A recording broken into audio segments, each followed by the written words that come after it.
छत्तीसगढ़ देश के उन 10 राज्यों में शुमार है जहां खाद्य पदार्थ में सबसे अधिक मिलावट होती है। यह बात हम नहीं, केंद्र सरकार की रिपोर्ट कह रही है। हालत यह है कि पिछले 3 सालों में छत्तीसगढ़ में मिलावट के मामले 3 गुने हो गए हैं। भारत जैसे विशाल देश में जहां हर दिन करोड़ों लोग खाद्य पदार्थों और आवश्यक वस्तुओं की खरीदारी करते हैं, वहां मिलावटी सामान की समस्या गंभीर चिंता का विषय बन चुकी है। दूध, मसाले, तेल, आटा, दवाइयां और यहां तक कि बच्चों के खाने पीने की चीजों में भी मिलावट की खबरें आम हो गई हैं। यह न सिर्फ लोगों के स्वास्थ्य के साथ खिलवाड़ है, बल्कि एक सामाजिक अपराध भी है। लेकिन इस जानलेवा गंभीर अपराध पर कम ही बात होती है।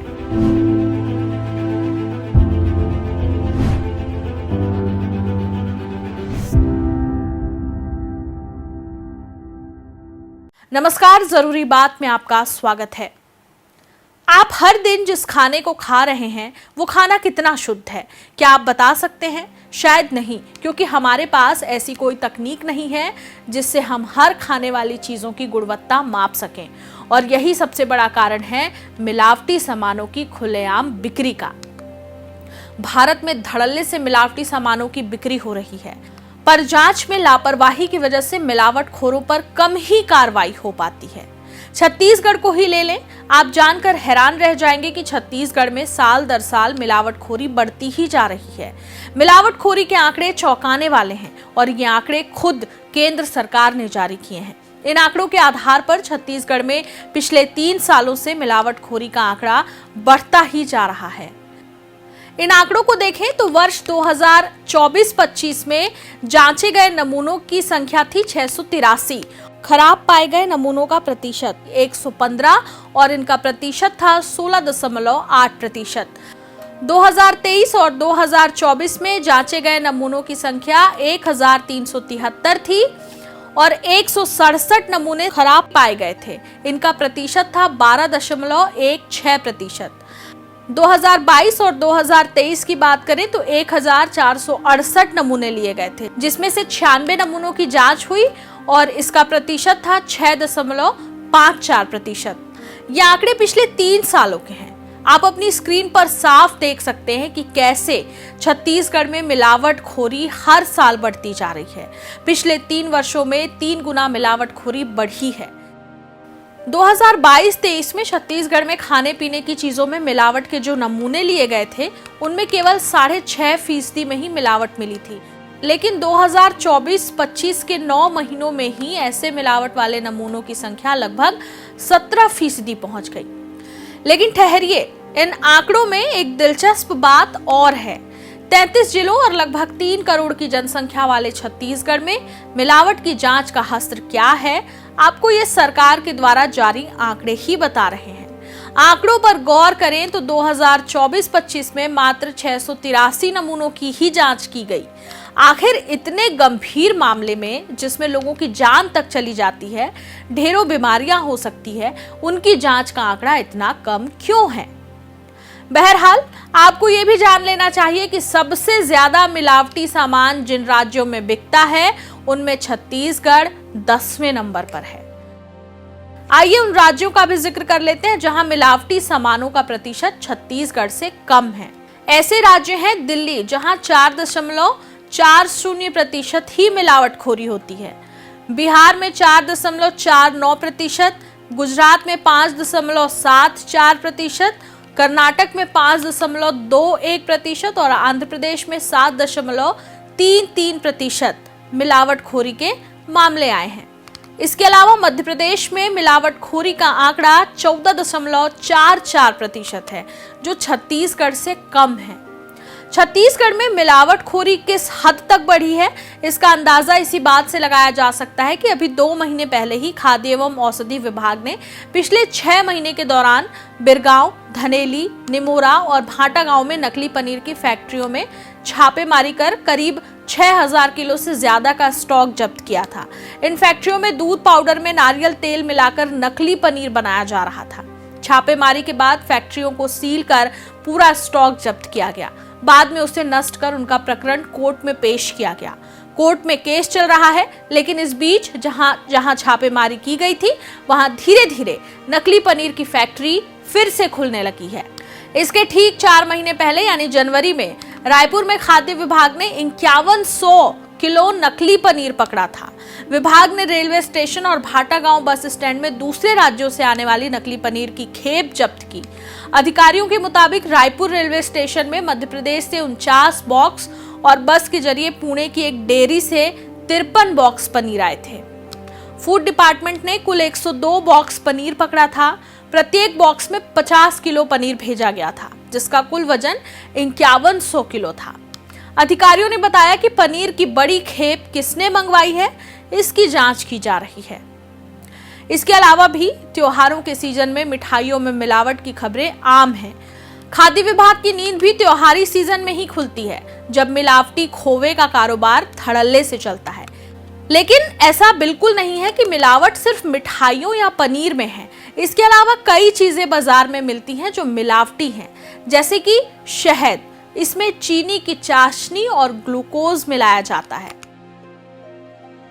हल्दी, इसमें चाक पाउडर, लेड, क्रोमेट और मेटानिल येलो मिलाया जाता है। लाल मिर्च पाउडर में ईंट के पाउडर और कृत्रिम रंग मिलाया जाता है। घी में वनस्पति तेल, स्टार्च और वनस्पति मिलाया जाता है। दालों में कृत्रिम रंग मिलाए जाते हैं। चावल में कंकड़, क्षतिग्रस्त अनाज और पॉलिश मिलाया जाता है। काली मिर्च में पपीते के बीज मिला दिए जाते हैं। सेब में उन्हें चमकाने के लिए मोम की कटिंग की जाती है।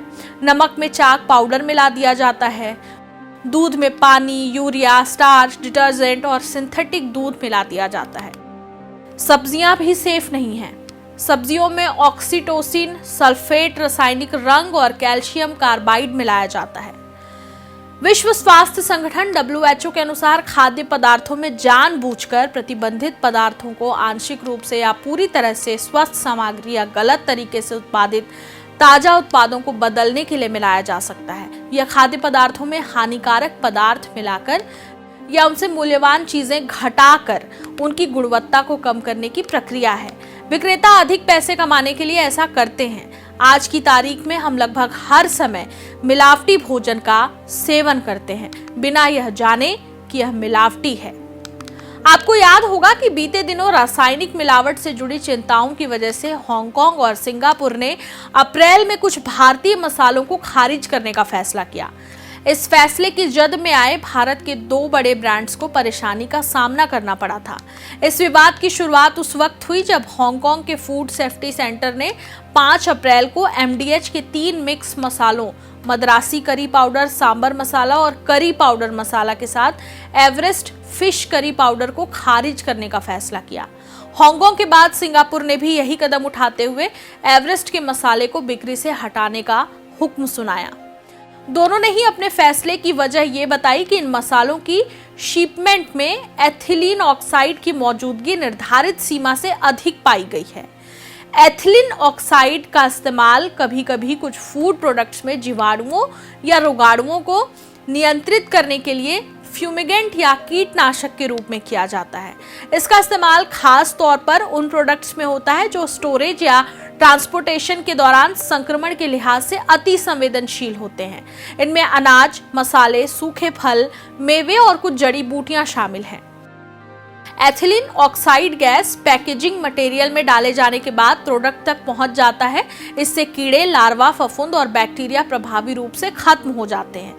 जब लोग लंबे समय तक इसके इस्तेमाल के प्रभाव में रहते हैं तो इससे कैंसर होने का खतरा रहता है। इसी वजह से दुनिया भर की कई नियामक एजेंसियों ने एथिलीन ऑक्साइड को कैंसरकारी तत्व के रूप में चिन्हित कर रखा है।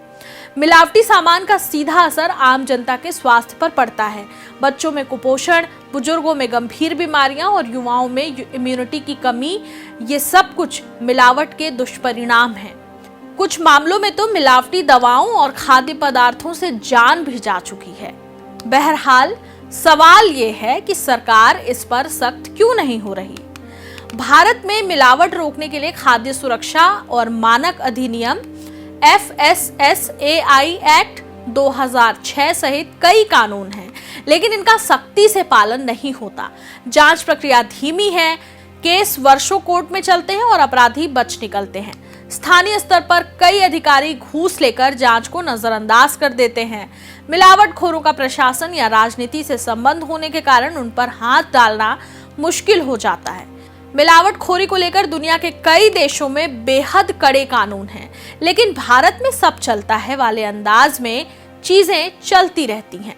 दुनिया भर को मिलावटखोरी पर ज्ञान देने वाले योग गुरुओं के मिलावटी सामान दुनिया भर में प्रतिबंधित कर दिए जाते हैं, लेकिन भरोसे और आस्था वाला भारतीय जनमानस सब कुछ जानते बूझते भी इन सामग्रियों का धड़ल्ले से उपयोग कर रहा है और तरह तरह की बीमारियों से जूझ भी रहा है। गांवों और कस्बों की तो जाने ही दें, शहरों तक में मिलावट की जांच करने वाली लैब की भारी कमी है। नमूना एकत्र करने वाले और जांच करने वाले कर्मचारी हैं नहीं। सरकारों की प्राथमिकता में भी मिलावटखोरी कहीं शामिल नहीं है। जाहिर है, ऐसी हालत में लगता नहीं है कि जनता को इस मिलावट से जल्दी छुटकारा मिलने वाला है। जरूरी बात में फिर होगी बात।